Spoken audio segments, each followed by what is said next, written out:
ಆತ್ಮೀಯ ಬಂಧುಗಳೇ, ಮಹಾಭಾರತ ಭೀಷ್ಮ ಪರ್ವ ಇದರಿಂದ ಶ್ರೀಮದ್ ಭಗವದ್ಗೀತಾ ಜ್ಞಾನ ವಿಜ್ಞಾನ ಯೋಗವನ್ನು ತಿಳ್ಕೊಳ್ತಾ ಇದ್ವಿ. ಓದ ಭಾಗದಲ್ಲಿ ಭಗವಂತ ಹೇಳ್ತಾನೆ, ನಾನು ನಿನಗೆ ವಿಶೇಷವಾದಂತಹ ಜ್ಞಾನವನ್ನು ಕೊಡ್ತೀನಿ, ಇದನ್ನು ತಿಳ್ಕೊಂಡ್ಮೇಲೆ ನಿನಗೆ ಇನ್ನು ತಿಳ್ಕೊಳ್ಳೋದಕ್ಕೆ ಏನೂ ಇರೋದಿಲ್ಲ ಅಂತನ್ಬಿಟ್ಟು ಹೇಳಿ, ಸಾವಿರಾರು ಮನುಷ್ಯರು ನನಗೋಸ್ಕರ ಪ್ರಯತ್ನ ಮಾಡ್ತಾರೆ ನನ್ನನ್ನು ಪಡ್ಕೋಬೇಕು ಅಂತ. ಅದರಲ್ಲೂ ಕೂಡ ಯಾರೋ ಒಬ್ಬರು ನನ್ನ ಪರಾಯಣರಾಗಿ ನನ್ನನ್ನು ತತ್ವದಿಂದ ತಿಳ್ಕೊಳ್ತಾರೆ ಅಂತ ಹೇಳ್ತಾನೆ.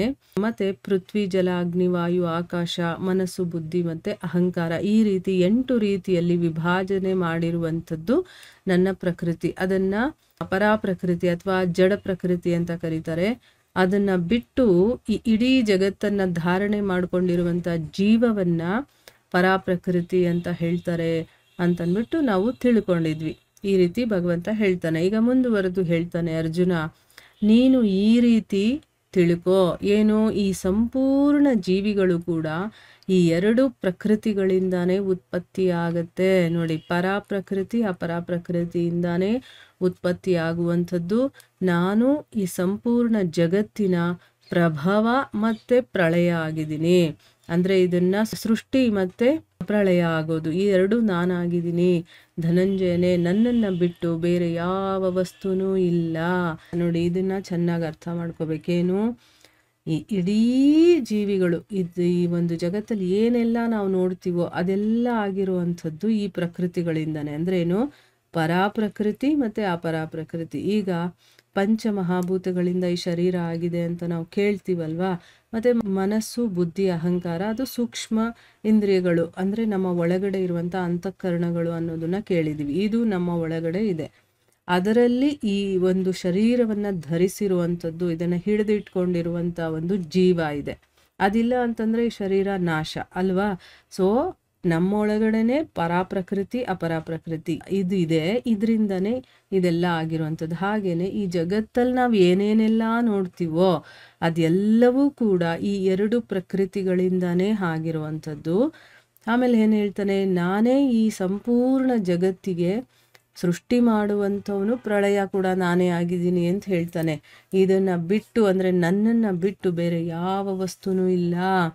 ಹೇಗೆ ನೋಡಿ, ಈ ಜಗತ್ತು ಈಗ ಸೂತ್ರದಲ್ಲಿ, ಒಂದು ದಾರದಲ್ಲಿ ಮಣಿಗಳನ್ನು ಪೋಣಿಸ್ತೀವಲ್ವಾ, ಆ ರೀತಿ ಈ ಒಂದು ಸೂತ್ರದಲ್ಲಿ ಸೂತ್ರದ ಮಣಿಗಳ ಹಾಗೆ ನನ್ನಲ್ಲಿ ಪೋಣಿಸಲ್ಪಟ್ಟಿದೆ. ಈ ಇಡೀ ಜಗತ್ತು ಕೂಡ ನನ್ನಲ್ಲೇ ಪೋಣಿಸಲ್ಪಟ್ಟಿದೆ. ಅಂದರೆ ಇದಕ್ಕೆ ಆಧಾರ ಆ ದಾರ, ಮಣಿಗಳಿಗೆ ಆಧಾರ ದಾರ ಅಲ್ವಾ.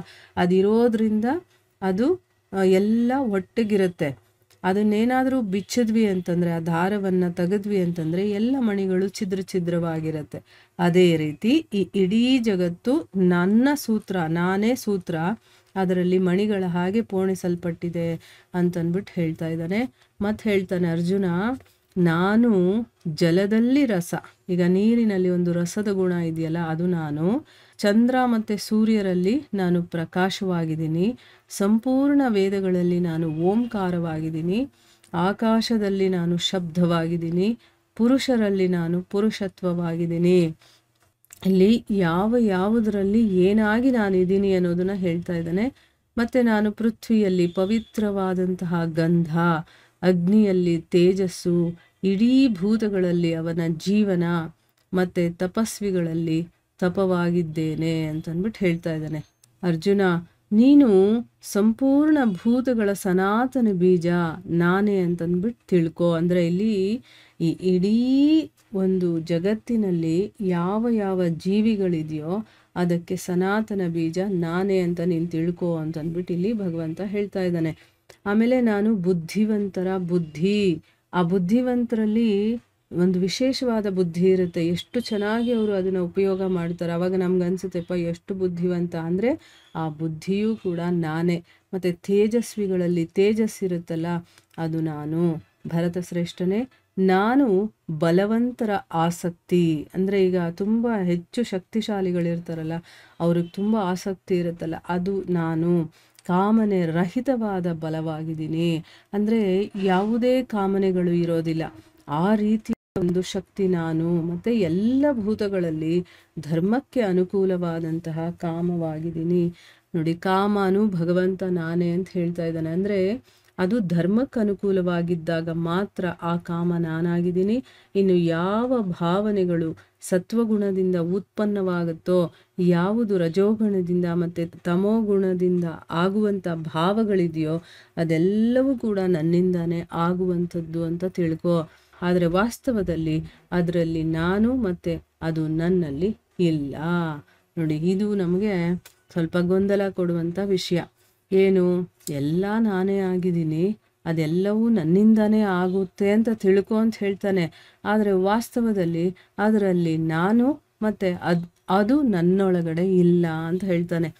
ಇದನ್ನು ಹೇಗಪ್ಪ ಅರ್ಥ ಮಾಡ್ಕೊಳ್ಳೋದು ಅಂತಂದರೆ, ಈಗ ಒಂದು ಕನಸಲ್ಲಿ ನಾವಲ್ಲಿ ಇರ್ತೀವಿ, ನಿಜ ತಾನೇ.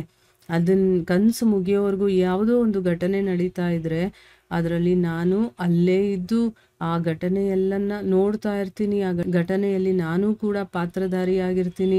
ಆ ಒಂದು ಫೀಲಿಂಗ್ ಎಲ್ಲ ಆಗ್ತಾ ಇರುತ್ತೆ, ನಿಜವಾಗಿ ನಡೀತಾ ಇರೋ ಥರ ನಡೀತಾ ಇರುತ್ತೆ.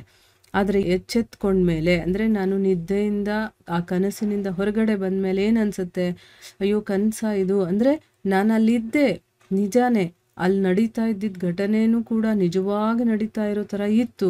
ನಾನೂ ಕೂಡ ಅದರಲ್ಲಿ ಭಾಗಿಯಾಗಿ ಆ ಭಾವನೆಗಳು ನನ್ನಲ್ಲಿ ಬರ್ತಾ ಇತ್ತು. ಆದರೆ ಆ ಕನಸು ಮುಗಿದ ತಕ್ಷಣ ನನಗೇನು ಅನ್ನಿಸ್ತು, ಅಲ್ಲಿ ನಾನಿಲ್ಲ, ಇದು ಕನಸು ಅಂತಂದರೆ ಏನು, ಅಲ್ಲಿ ಇದ್ದು ನಾನು ಇರಲಿಲ್ಲ ಅಂತ ತಾನೇ ನಮ್ಗೆ ಅರ್ಥ ಆಗುತ್ತೆ. ಆದರೆ ನನಗದೊಂದು ಸ್ವಲ್ಪ ಆ ಅನುಭವಗಳೆಲ್ಲ ಆಗುತ್ತೆ. ಅಲ್ಲೇನಾದರೂ ನೋವಾಗಿದ್ರೆ ನನಗೂ ನೋವಾಗಿರುತ್ತೆ, ಅಲ್ಲೇನಾದರೂ ಸಂತೋಷ ಆಗಿದ್ರೆ ಅದು ನನಗೂ ಸಂತೋಷ ಆಗಿರುತ್ತೆ. ಆದರೆ ಎಚ್ಚೆತ್ಕೊಂಡ್ಮೇಲೆ ನಮಗೇನನ್ಸುತ್ತೆ, ಅದು ನಿಜ ಅಲ್ಲ. ಅಂದರೆ ಅಲ್ಲಿದ್ದು ನಾವು ಇಲ್ದಂಗೆ ತಾನೇ ಲೆಕ್ಕ ಆಯಿತು. ಅಲ್ಲಿ ನಿಜವಾಗ್ಲೂ ನಾನೇನಾದರೂ ಇಲ್ಲ, ಆದರೂ ಕೂಡ ಅಲ್ಲಿ ನನಗೆ ಫೀಲಿಂಗೂ ಆಯಿತು, ಅದನ್ನೆಲ್ಲ ಅನುಭವಿಸ್ದೆ. ಬಟ್ ಎದ್ಮೇಲೆ ಅದು ವಾಸ್ತವ ಅಲ್ಲ ಅನ್ನೋದು ನನಗೆ ಗೊತ್ತಾಗುತ್ತೆ. ಅಂದರೆ ಏನು, ವಾಸ್ತವದಲ್ಲಿ ನಾವು ಅಲ್ಲಿರಲಿಲ್ಲ, ಅದು ನನ್ನ ಮೇಲೆ ಏನು ಪ್ರಭಾವನೂ ಬೀರಲಿಲ್ಲ ಅಲ್ವಾ. ಆ ರೀತಿನೇ ಭಗವಂತ ಇಲ್ಲಿ ಹೇಳ್ತಾ ಇದ್ದಾನೆ, ಇದೆಲ್ಲ ಆಗೋದು ನನ್ನಿಂದಾನೇ ಅಂತ ತಿಳ್ಕೊ. ಆದರೆ ವಾಸ್ತವದಲ್ಲಿ ಅದರಲ್ಲಿ ನಾನಿಲ್ಲ, ನನ್ನಲ್ಲಿ ಅವು ಇಲ್ಲ ಅಂತಂದ್ಬಿಟ್ಟಿಲ್ಲಿ ಹೇಳ್ತಾ ಇದ್ದಾನೆ. ಇದು ಸೂಕ್ಷ್ಮ ವಿಚಾರ. ನಮ್ಮ ಅನುಭವಕ್ಕೆ ಬಂದಾಗ ಮಾತ್ರ ನಮಗದು ಅರ್ಥ ಆಗುತ್ತೆ. ಆದಷ್ಟು ಅರ್ಥ ಮಾಡ್ಕೊಳ್ಳೋದಕ್ಕೆ ಪ್ರಯತ್ನ ಮಾಡಿ. ಸೊ ಇಲ್ಲಿಗೆ ನಾವು ನಿಲ್ಲಿಸೋಣ. ಹರೇ ಕೃಷ್ಣ.